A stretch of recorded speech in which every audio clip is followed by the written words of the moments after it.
아니, 이 더위에 이게 말이 돼? 파리의 한 호텔에서 창밖을 보며 깊은 한숨을 내쉬는 미국 여기자가 있습니다. 그녀는 며칠 전 다녀온 어딘가를 회상하며 걱정스러운 표정을 짓고 있는데요. 도대체 어떤 이유로 그녀는 이러고 있는 걸까요? 안녕하세요. 세계인들의 한국에 대한 감동적인 이야기를 전해드리는 감동뭉클입니다. 저희 채널은 해외 커뮤니티 레딧과 신청자의 실제 사연을 제보받아 실화를 바탕으로 영상을 제작하고 있습니다. 구독과 좋아요, 알림 설정은 영상 제작에 큰 힘이 됩니다. 오늘의 사연 지금 시작합니다. 안녕하세요. 저는 미국 방송사에서 스포츠 기자로 일하고 있는 제니퍼 스미스라고 해요. 지난 10년 동안 다양한 스포츠 이벤트를 취재해온 나름 베테랑 기자랍니다. 뉴욕에서 시작된 저의 기자 생활이 이제는 파리까지 이어지게 되었어요. 기자 생활을 이렇게 오래 하게 될 줄은 저도 몰랐어요. 어릴 때부터 저는 스포츠를 너무나 사랑했어요. 초등학교 때는 달리기 선수로 뛰었고 중학교 때는 배구부에 들어가서 스카웃 제의까지 받은 적이 있어요. 그 후 고등학교 때는 농구팀의 주장이었죠. 그래서 대학교 때 전공도 스포츠 저널리즘을 선택했고 자연스럽게 졸업 후에는 기자의 길로 들어섰어요. 스포츠는 제 삶의 큰 부분을 차지하고 있어요. 선수들의 땀과 눈물을 가까이서 지켜보고 그들의 이야기를 세상에 전할 수 있다는 것에 정말 큰 보람을 느꼈습니다. 이번에 파리에 오게 된 이유는 바로 2024년 파리올림픽을 취재하기 위해서예요. 올림픽은 언제나 특별한 의미를 가지고 있죠. 전 세계의 최고의 선수들이 한자리에 모여 실력을 겨루는 이 대회는 스포츠 기자로서도 최고의 기회입니다. 하지만 이번 파리올림픽은 조금 달랐습니다. 보안 강화와 여러 제한으로 인해 도시의 분위기가 평소와는 많이 다르거든요. 제가 파리에 도착한 날 공항에서부터 느껴지는 긴장감은 예사롭지 않았어요. 경비가 삼엄했고 도시는 마치 전쟁 준비를 하는 것처럼 보였습니다. 관광객들은 줄어들었고 거리에는 문을 닫은 가게들이 눈에 띄었죠. 예전 취재차 방문했던 활기찬 파리의 모습과는 많이 달랐습니다. 파리에서의 첫날은 호텔에서 앞으로의 일정에 대해 정리하느라 시간 가는 줄도 몰랐죠. 다음 날부터 저는 매일 아침 일찍 일어나 파리의 곳곳을 돌아다니며 취재를 하기 시작했습니다. 하지만 올림픽을 앞두고 파리의 모습은 도착 첫날 제가 느낀 것보다 더 많이 달라지기 시작했어요. 아침에 일어나 호텔 창문을 열면 거리에는 경찰들이 배치되어 있고 관광객들은 눈에 띄게 줄어들어 있었죠. 예전의 활기찬 분위기는 사라지고 도시는 무거운 공기에 휩싸여 있는 듯 했어요. 하루는 관광객들 사이에서 유명한 노상 카페를 찾아갔습니다. 하지만 SNS에서 봤던 것과는 달리 카페는 거의 빈 테이블들만 보였고 직원들은 한가하게 서 있었어요. 평소보다 길거리가 너무 조용하고 카페에도 손님들이 많이 보이질 않아. 저는 조심스레 카페 사장님께 다가갔죠. 그리고 이번 올림픽을 취재하러 왔다며 제 신분을 밝히고 혹시 인터뷰를 해주실 수 있는지 물었더니 카페 사장님께서는 흔쾌히 허락하셨어요. 제가 예전에 방문했을 때와는 달리 너무 조용하다라고 하자 사장님께서는 네, 올림픽 때문이에요. 보안이 강화되면서 많은 사람들이 파리를 떠났어요. 특히 관광객들이 많이 줄었죠. 라고 하시면서 한숨을 쉬시더라고요. 관광객이 줄어들어가게 운영도 어렵다고 하셨습니다. 파리의 멋진 모습만을 기대하고 왔는데 이렇게 많은 사람들이 어려움을 겪고 있다니 제 마음까지 너무 무거워졌어요. 그렇게 인터뷰를 마치고 저는 다른 곳들도 둘러보았습니다. 하지만 파리의 주요 관광 명소들도 상황은 마찬가지였어요.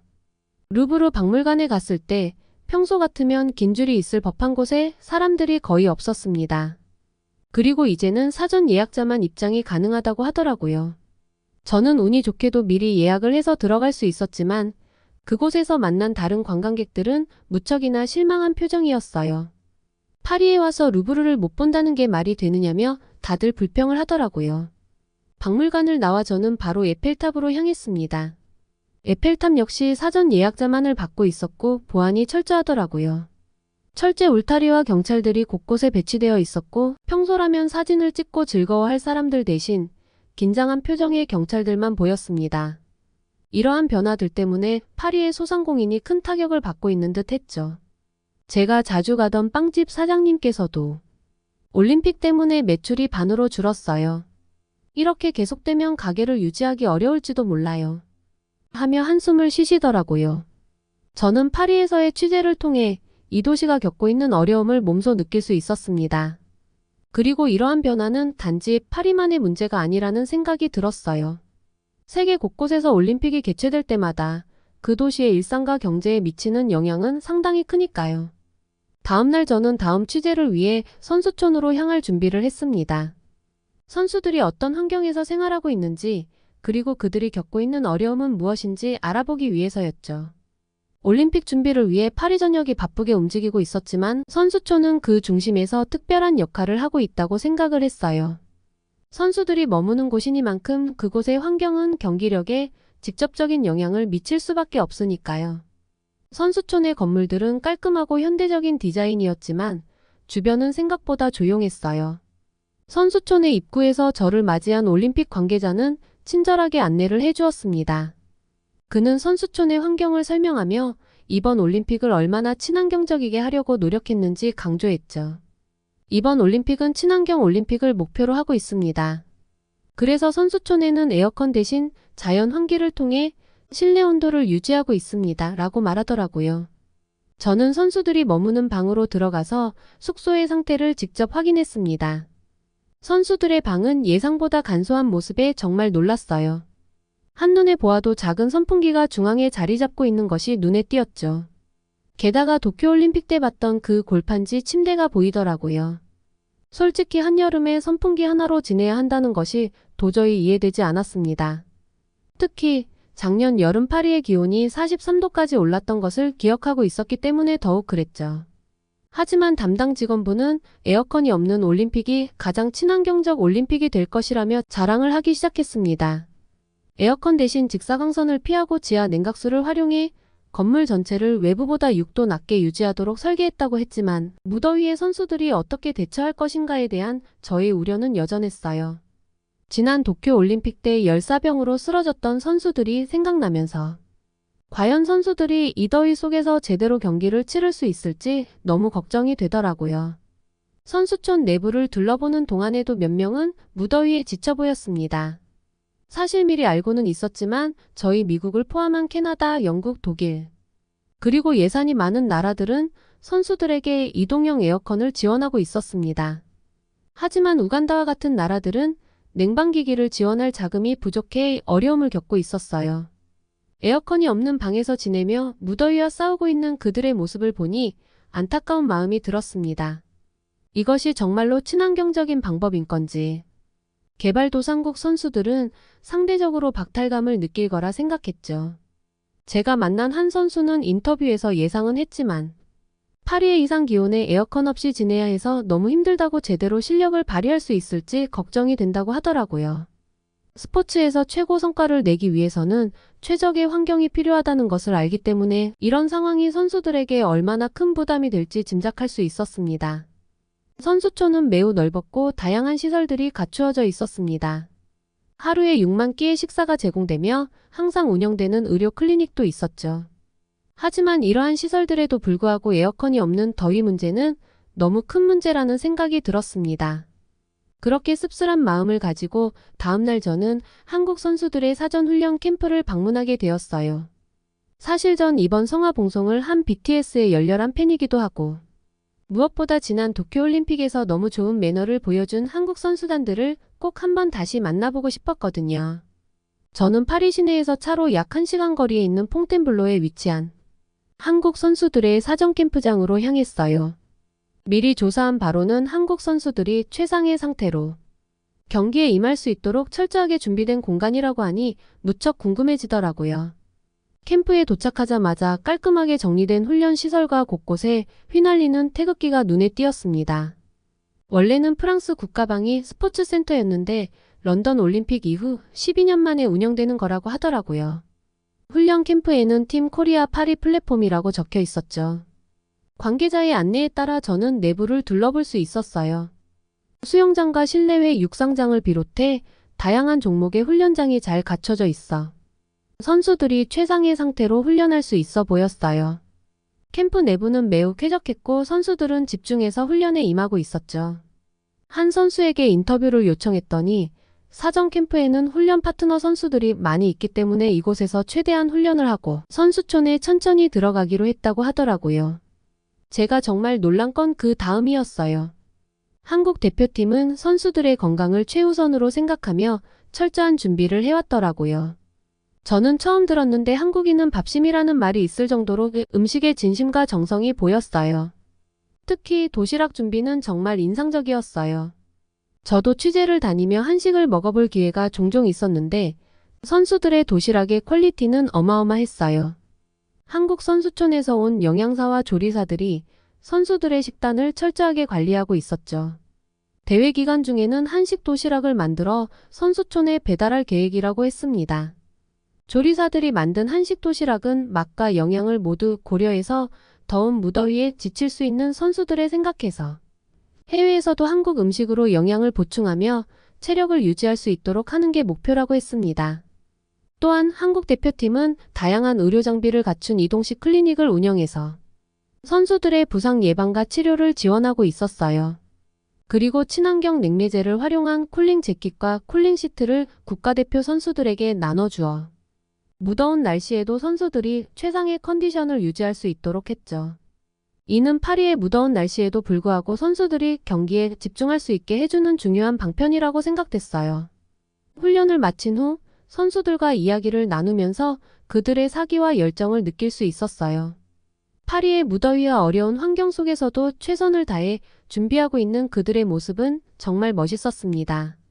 그동안의 선수들의 노력이 헛되지 않게 선수들을 위한 세심한 맞춤 서비스와 음식까지 사전에 철저하게 준비하는 한국인들의 모습을 보고 정말 대단하다는 생각이 들었죠.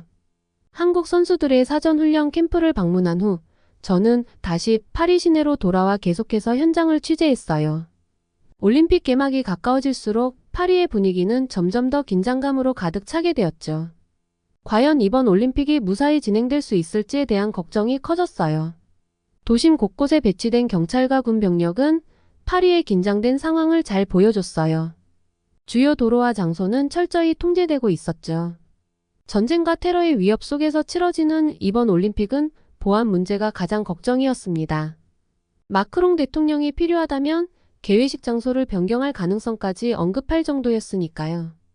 경기장들은 기존의 유명 관광 명소와 장소들을 활용해서 더 흥미로웠어요. 에펠탑 앞 잔디밭에서 비치발리볼 경기가 열리고 임시 경기장에서는 유도 경기가 펼쳐질 예정이죠. 베르사유 궁전에서는 승마 경기가 펼쳐진다고 하는데 정말 멋있겠다고 생각이 들었죠. 이 모든 장소들이 올림픽을 위해 특별히 준비된 것이라고 했습니다.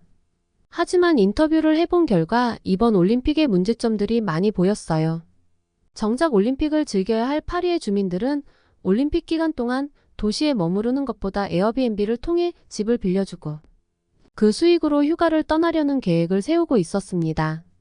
에어비앤비는 올림픽 기간 동안 약 50만 명의 여행객을 수용할 것으로 예상되며 이는 이전 연도에 비해 2배에 달하는 수치였죠. 이런 변화는 여행객들에게는 큰 도전이 될 수밖에 없어요. 파리의 대중교통 시스템 또한 올림픽 동안 큰 변화가 이루어진다는 사실을 알았습니다. 특정 지하철 노선은 폐쇄되거나 요금이 급등한다는 것이었어요. 한 번 타는 지하철 티켓의 가격이 2배로 오르고 주요 관광지와 경기장 근처의 도로는 통제될 예정이라고 했습니다.